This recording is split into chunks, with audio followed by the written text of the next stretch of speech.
भोजपुरी विरहा दंगल प्रयागराज की ओर से आप लोगों की सेवा में जो विरहा भेज रहे हैं हमारे साथी बड़े भैया लाल बहादुर पाल, रमेश भाई, बबलू गुरु, श्याम सुंदर भाई और हमारे छोटे भाई सुरेश यादव के देखरेख में हमें आशा नहीं पूर्ण विश्वास है कि आप लोगों को जरूर पसंद आएगा। आप हम कैसे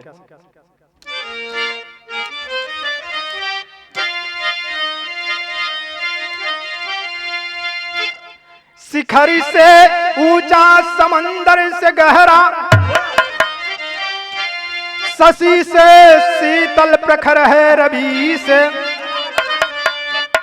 मृदुलता की गरिमा समेटे हृदय में, ज्ञान की गहराई जो पूछा कवि से, जिनकी वाणी में बरसे सुछ बिंद पावन, जिनके रसना बसी मात सारो सती है, कर कबीराम हित शब्द की सृजना, करते नमन जो की जती है।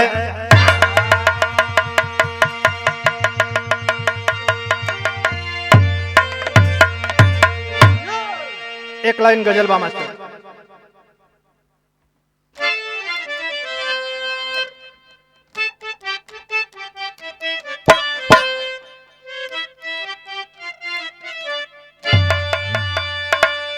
कि कुदरत ने सनम तुझको क्या सोच अदा दी है,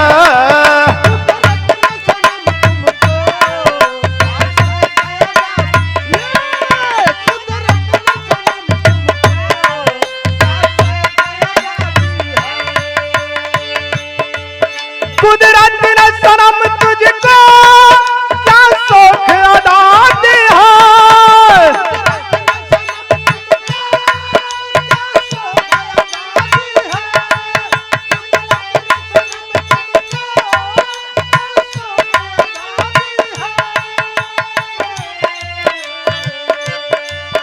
जुल्फों में दिए जादू, जुल्फों में दिए जादू, आंखों में हरा दी है,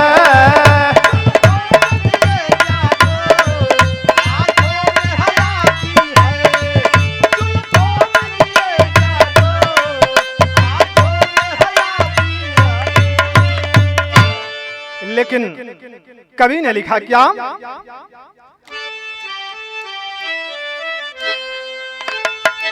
अरे काशी की धरा पावन, काशी की धरा पावन, तिहुलोक में न्यारी है,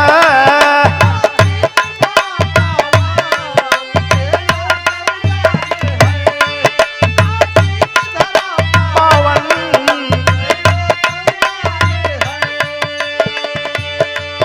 काशी की धरा पावन, तिहुलोक से न्यारी है,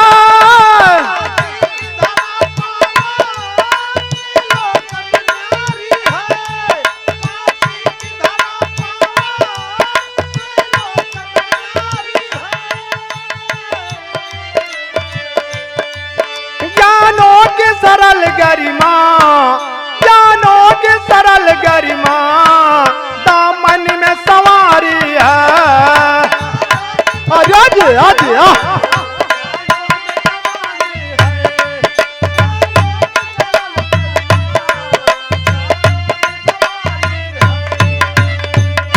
लेकिन यहीं से कहानी की शुरुआत होता हो। कैसे लाल?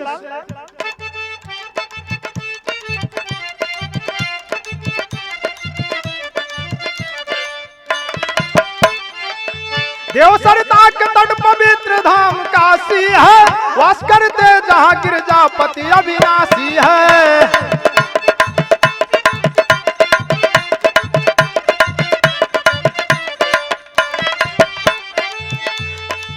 विश्वविख्यात में काशी सदा विद्वानों की, विषय की चर्चा जहाँ होती हृदय ज्ञानों की,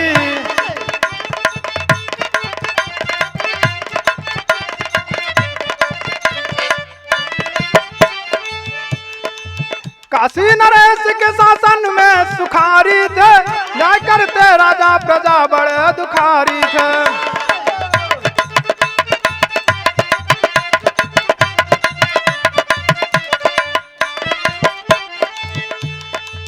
जितने वेदवत सबको बुलाए राजा, गया है राजकुंवर सबको बताए राजा।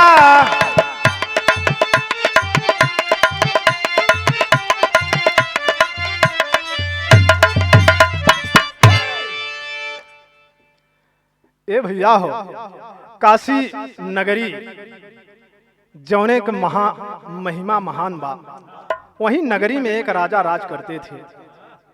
अचानक एक दिन उनका राजकुंवर खो गया।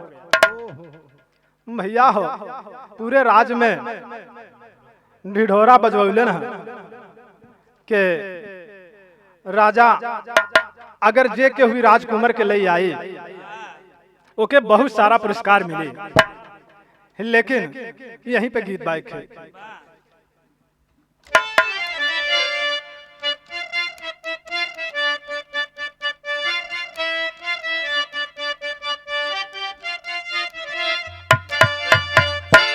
लेकिन कवि जी लिखलन है काम कि जीतन रहल दरबारी और सबसे पूछे पार पारी, खोई गई रवा हमारा। जीतन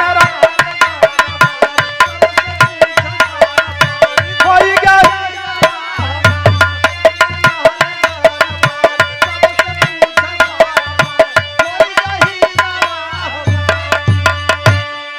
अरे जीतन रहे ज्योतिष राजा सब ही को बुलवाए, और राजकुमारी खो गया कहाँ जो हमसे आज बताए।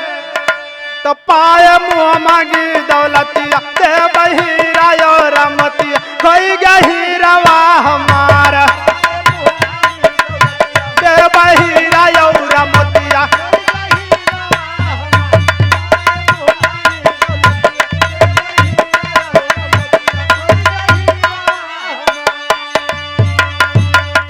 ए भैया, राजा साहब जितना ज्योतिषी रहलन हम सबके दरबार में बुलौलन हम, कहलन कि अपन अपन पत्रिका खोला और अपन अपन दिमाग खोला और हमके बतावा कि हमार राजकुमार कहाँ बा, कौने स्थिति में बा। और जे बताई दे ओके हीरा मोती बहुत सारी दौलत हम देंगे। लेकिन भयल का यहीं पे गीत का लाइन बा।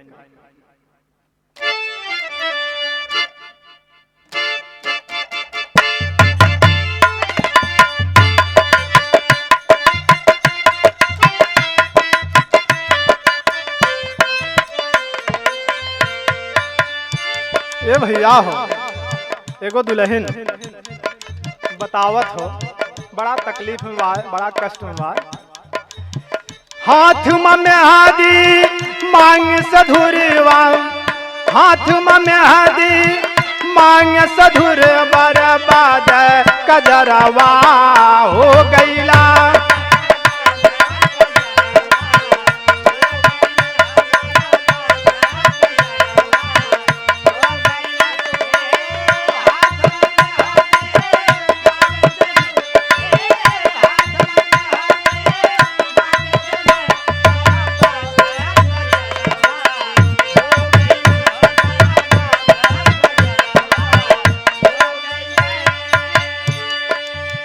पहिल पहिल जब गईली गवनवा, और सासू से झगड़ा हो गईला। अरे बारी बलम परदेसवा में छाए, और करवट में सबेरवा हो गईला। लेकिन कहना है क्या,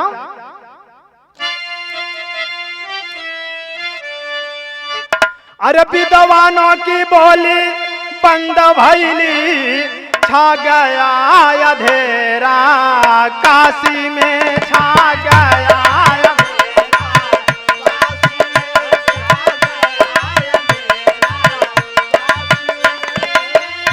विद्वानों की बोली बंद, छा गया अंधेरा।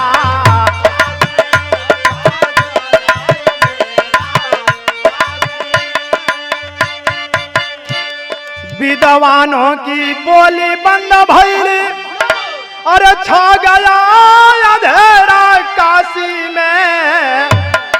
अरे ज्योतिषियों की ज्योति बुझी गई, ज्योतिषियों की ज्योति बिस गई, तमकिया बसेरा काशी में।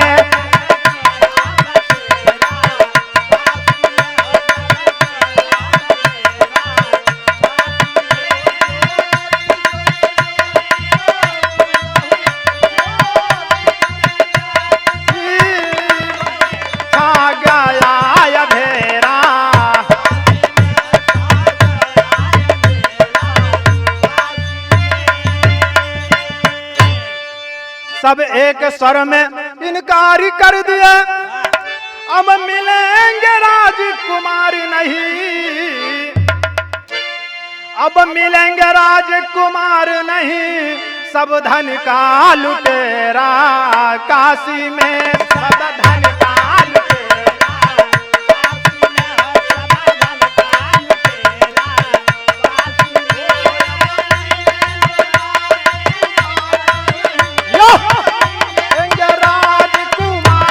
काशी में।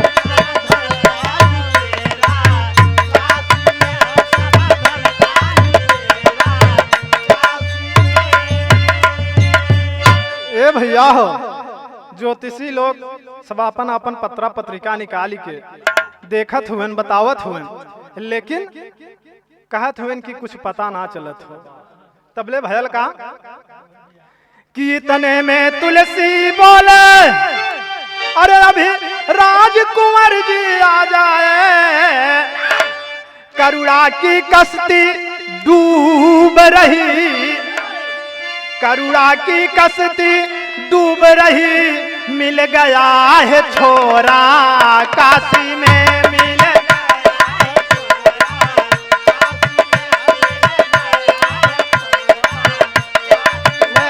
करुणा की कश्ती डूब रही, मिल गया है छोरा।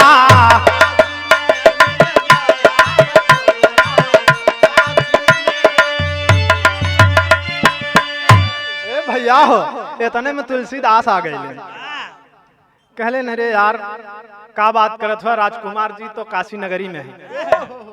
ए भैया जब बतिया के सुन लेन गईलन, महाराज भेजलेन अपन सिपाही जाय के राजकुमार जी के लई अइलेन, लेकिन भयल का गीत कलाएंगे। अरे झूलनी का गुजवा अरे टूटला या राजा, जवनिया में गड़िया छूटल ये राजा।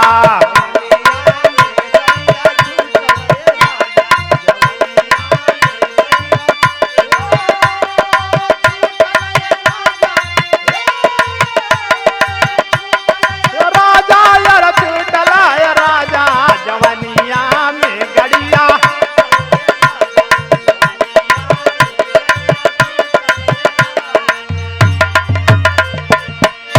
लेकिन ये भैया भयल का कि जब राजकुमार जी आ गईलेन, राजा इतना खुशी भइलेन कि एक जलसा रख बड़े बड़े नचनियन के बुलौलेन, और झलसा में भयल का तरह तरह के सुंदर सुंदर सुंदरियां नाच रही हैं। जब नाच रही हैं तो होता है क्या,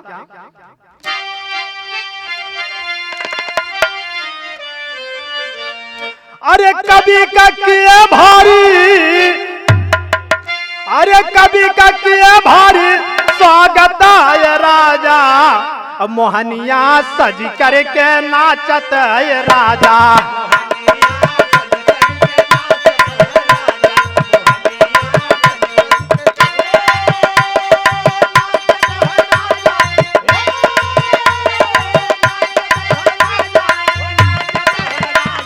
मोहनिया सज करके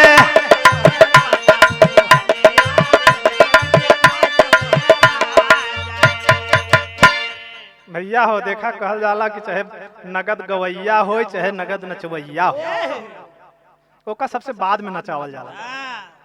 तो जब सब के नाच भैलेन तो एक ऐसा नर्तकी आयल हो, बड़ी नीक बाय, बड़ी सुघर बाय। तो भैल का कि नर्तकी दरबार की रही एक मोहनिया और नित्य कला अरे नर्तकी दरबार की रही एक मोहनिया और नित्य कला निस दिखावे बबुनिया।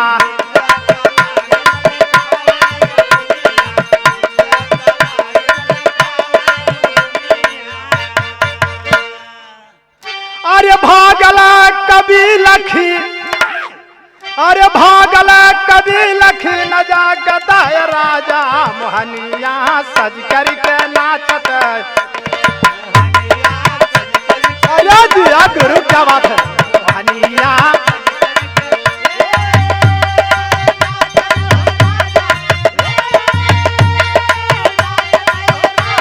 अरे नाचता है राजा मोहनिया सज करके।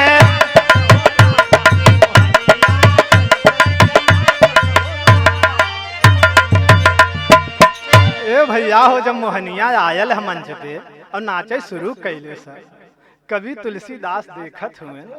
अरे देख के बाबू होकर सकल सूरत देख के तुलसीदास के मन में कुछ होखे लगे। तुलसीदास के लेकिन भयल काम कि काम वासना में कभी जी पगलैले और एक दिन मोहनिया के कोठे पे आइले।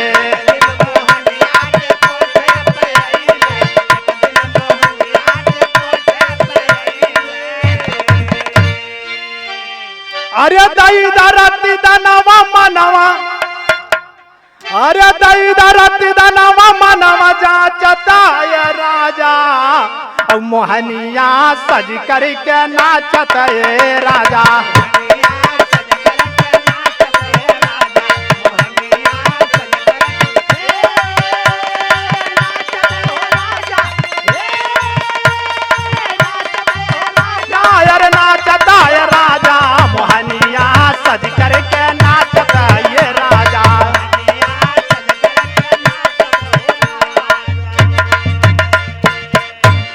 हो जलसा खत्म हो गया, लेकिन तुलसीदास के नजर के सामने वह खाली मोहनिये देखा था। एक दिन बीतल, 2 दिन बीतल, 3 दिन बीतल, हफ्ता बीतल, लेकिन वो करे बाद बर्दाश्त ना भइल। एक दिन पहुंच गई कहाँ? कोठा पे।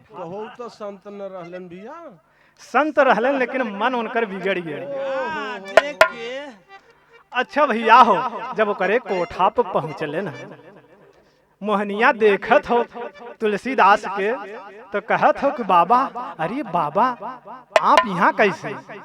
कहा अच्छा बाबा बाबा आप छोड़ दे, हम कोनो बाबा बाबा नहीं है, हम जौने बदे आए है पहले वो पूरा कर।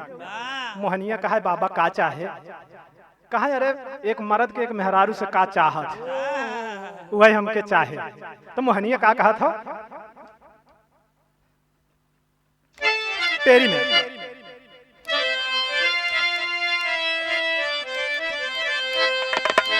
अरे सागर तेरी गहराई क्या हुई हो,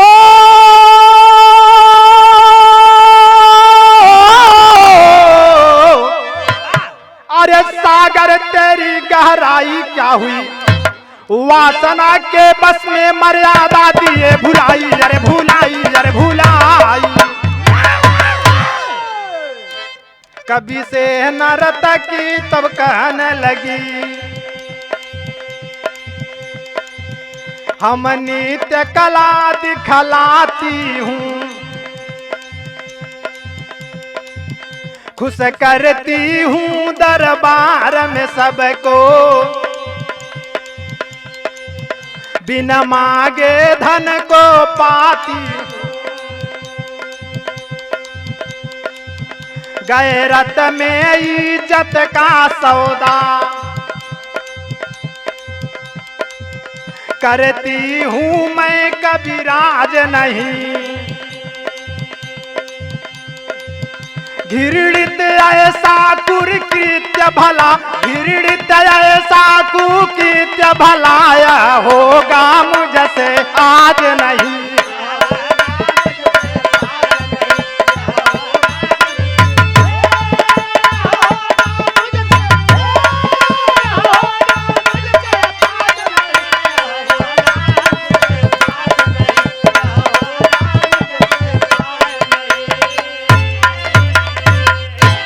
भैया हो वो मोहनिया कहत हो करे बाबा तू हमका ऐसन ऐसन समझत हुआ। अरे हम दरबार के नर्तकी है और खाली नाचीला, और जब नाचीला तो वैसे इतना धन पाईला तो हम गलत काम काहे बदे करो। भैया हो ये बतिया तुलसीदास सुनत हुए तो मुंह लटक गया। जब मुंह लटकल भैया सही बतौला कि जब मुंह लटकल हो तो भजल का मास्टर साहब गीत में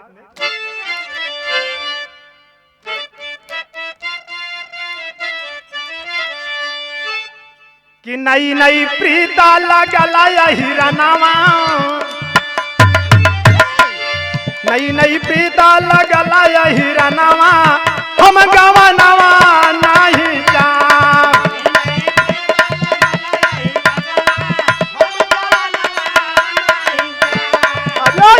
करे जा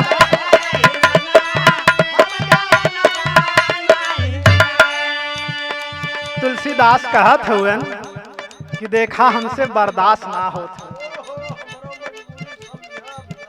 हाँ कहत हुए कि हमार बात समझा, हमसे प्यार कराए कबेरिया, हमसे प्यार कराए कबेरिया, फिर ना यही बई कोठरिया ना।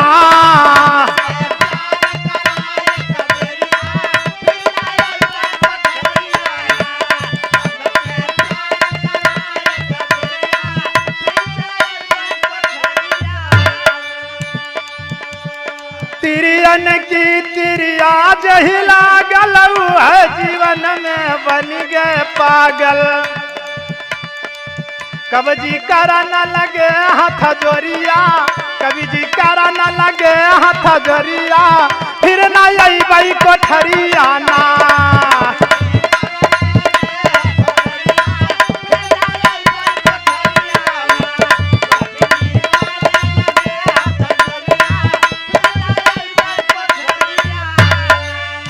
भैया बिनती चरौरी तक पे उतरी गई, हाथ जोड़ ले कहाँ तोहरे गोड़वा पे कहा गिर जाए। अब इतना बड़ा कवि संत के तू अपमान करत हो, हाथ जोड़त है। हम मनसा पुराए दा तो मोहनिया का कहा था, मोहनिया कहे बना के दूरी, मनसा कबऊ न हो पूरी, दागी लगी हई कोरे अचरिया, दागी लगी न कोरे अचरिया, फिर ना यही बई कोठरिया ना।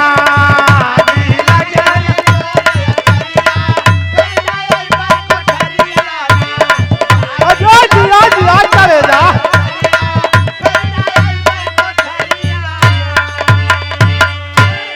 कहें देखा मोहनिया कहा था कि देखा तू कभी हुआ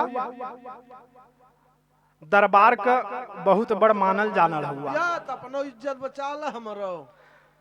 दोनों जने के इज्जत में दाग लागी जब दुनिया जानी ऐसा तो छोड़ा हमार तो छोड़ दे अपन बचाएला। जब ये बतिया के सुन ले ना कहते हैं देखा हमार मन तोहरे पायल बा, एकदम फिदा हो गए, हमरे कुछ सुझात ना बा, और जब सुझात ना बा तो मोहनिया कहलस कि ठीक बा हम तोहार मनसा पूर्ण कर देव, लेकिन एक बात बा। अरे प्रश्न 3 पहले हमें बतावा आवास जिया पे, और हम तोहार बन जाइबे प्रेम लगावा आवास जिया पे।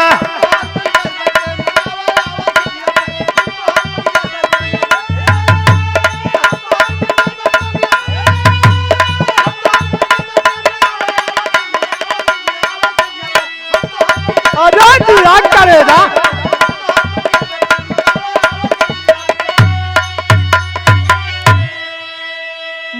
मोहनिया कहा था कि देखा तुहार मनसा तो हम पुराए दे, लेकिन हमार 3 सवाल बा। अगर तीनों सवाल का जवाब दे देबा तो तू जवन कहबा हम तवन तोहरे साथे कई जा। तो सवाल का हो 3 ठे। अरे सूरज चांद नहीं रहल तब प्रकाश कहाँ से आवे हो, और नदिया नाला नहीं रहा जल मेघ कहाँ से पावे हो। अब जब इतनी सवाल कैले सो तो कवि जी एकदम अवाक, भुला गए। उनकर जतनी कविता रहल सब हेराए, उनकर दिमाग फेल हो, कुछ सुझाते नहीं का करत हुए। अब वो कुछ समझ ही ना पावत हुए, लेकिन तब भयल का आल्हा में मास्टर।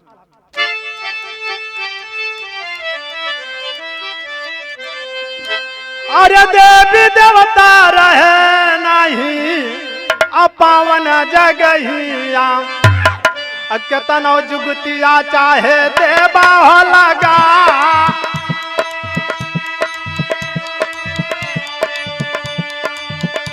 अरे केतनो जुगतिया चाहे देवा हो लगा।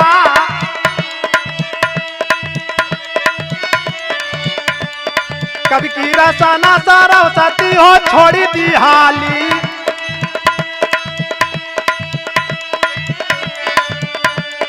मोहनी के सवाल नहीं सके हो बता। फैलल बा खबरिया जब काशी के नगरी,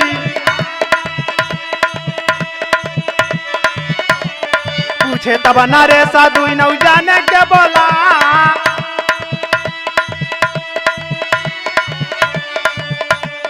हम ही बुलाए रहले अपने कोठवा पे, हमारे सवाल का जवाब नहीं आ।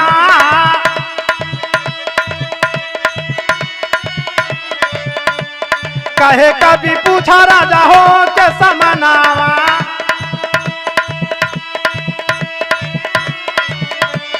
अब हो सवाल हम देबै बता।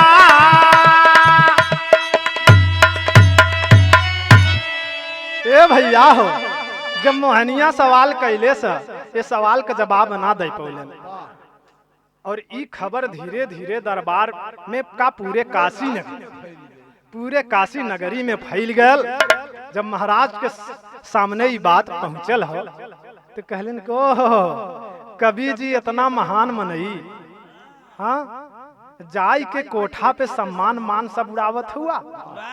ये भैया हो, दोनों जने के आदेश भयल है कि दोनों जने दरबार में हाजिर हो, और दोनों जने जब दरबार में अइले ना तब पूछले ना, तो मोहनिया कहत हो कि देखा कवि जी ना गए रहलन, हम बुलाए रहे, लेकिन हमरे 3 ठे सवाल रहल, वही तीनों सवाल का जवाब पूछे बदे बुलौली हा, लेकिन उस सवाल के जवाब ना दे पौले। तो कवि जी कहते कि देखा वहां तो ना बता पौली, लेकिन यहाँ पूछा कोशिश करत है। अरे सप्तऋषि के साथ से उजाला मोहनी, और मेघ बरसे जब रहल ना दिया नाला मोहनी।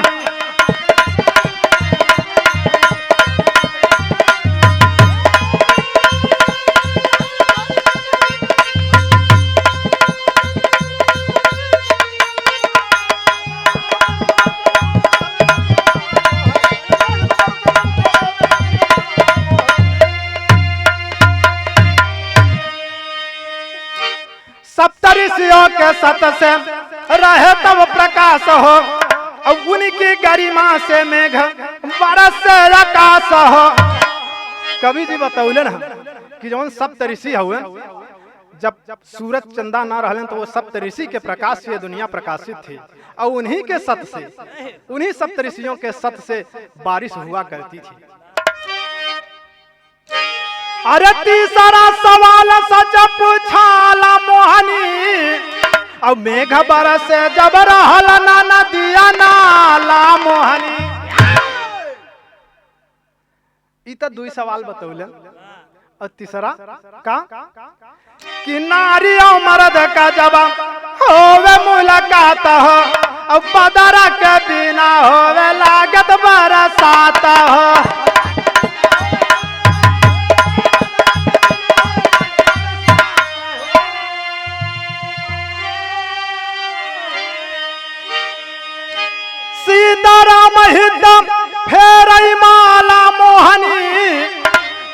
मेघ बरसे जब न रहल नदिया नाला मोहनी।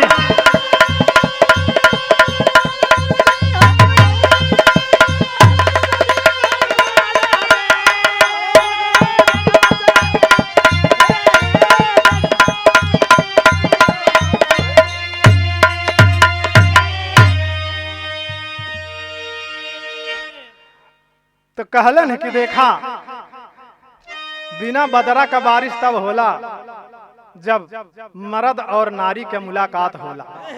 तीनों सवाल का जब जवाब देलन है बाबू, तो कहा जाता है कि अपवित्र जगह पर माँ सरस्वती शरीर को छोड़ दिया करती है। वही ज्ञानी पुरुष वहां पर कोठे पर जाकर उस सवाल का जवाब नहीं दे पाया, लेकिन वही पुरुष, वही ज्ञानी पुरुष उस राज दरबार में उन सभी सवालों का जवाब दे दिया। तो भल काम कि अकच कहानी राम हित कवि लहुरी सीताराम। रामधार मुखिया कहते भराज रामराज सरनाम। अरे सागर तेरी गहराई क्या हुई, ब्रिजेश किशोर कलम चुन चुन ज्ञान सदाई। सागर तेरी गहराई क्या हुई,